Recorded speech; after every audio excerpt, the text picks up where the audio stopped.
નમસ્કાર, મારું નામ મહેશ દાફડા છે। હું મત્સ્યોદ્યોગ અધિક્ષક ભુજ તરીકે અત્યારે કાર્યરત છું। આપણે કચ્છ જિલ્લામાં કુલ 18 મત્સ્ય ઉતરાણ કેન્દ્રો આવેલા છે।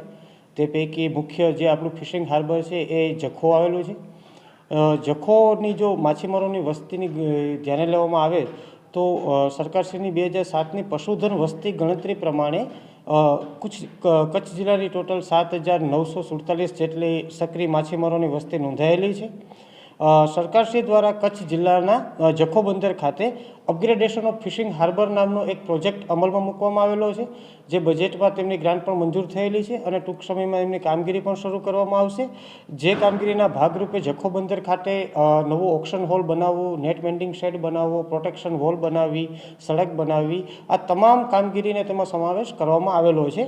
વર્ષ 2023-24 અંતિત જખો બંદર ખાતે ટોટલ 287 લાખ મેટ્રિક ટન જેટલું આપણે મત્સ્યનું ઉત્પાદન કરવામાં આવેલું છે। આટલી પકડાશ થયેલી છે અને તમામ જે માછલીઓ છે તે રાજ્યના અને દેશના અલગ અલગ શહેરોમાં અહીંથી ડોમેસ્ટિક એક્સપોર્ટ કરવામાં આવે છે। જખો બંદર ખાતે જો પ્રાથમિક સુવિધાની વાત કરવામાં આવે તો હાલમાં માછીમારો એમની લેન્ડિંગ જેટી અને બર્થિંગ જેટીથી માછીમારી કરે છે। ઓક્શન હોલ અને નેટ વેન્ડિંગ શેડ છે પણ એ જર્જરિત હાલતમાં હોય, સરકારશ્રીના upgradation of fishing harbour project અંતર્ગત એનું મરામત થયેથી તેમનો ઉપયોગમાં લઈ શકાશે। પરંતુ હાલમાં જખો બંદરના માછીમારો છે પોતાની અંગત જવાબદારી સાથે એ લોકો રહેવાની અને તમામ સુવિધાઓ કરે છે। ફિશરીઝ ડિપાર્ટમેન્ટ દ્વારા જખો બંદર ખાતે રહેતા માછીમારોને પાણીની સુવિધા પૂરી પાડવામાં હાલમાં આવી રહી છે અને આગામી સમયમાં અપગ્રેડેશન ઓફ ફિશિંગ હાર્બરનો પ્રોજેક્ટ પૂરો થયેથી જે કામગીરી હાલમાં નથી થઈ શકતી એ તમામનો સમાવેશ કરી અને તમામ માછીમારોને મેક્સિમમ જે સુવિધાઓ આપી શકાય તે રીતની વ્યવસ્થા કરવામાં આવશે। જી, જે લાઇટ સહિતની જે સુવિધાઓ નથી, જે જવાબદાર વિભાગો છે એમને મત્સ્યોદ્યોગ દ્વારા કયા પ્રકારની કાર્યવાહી કરવામાં આવે છે?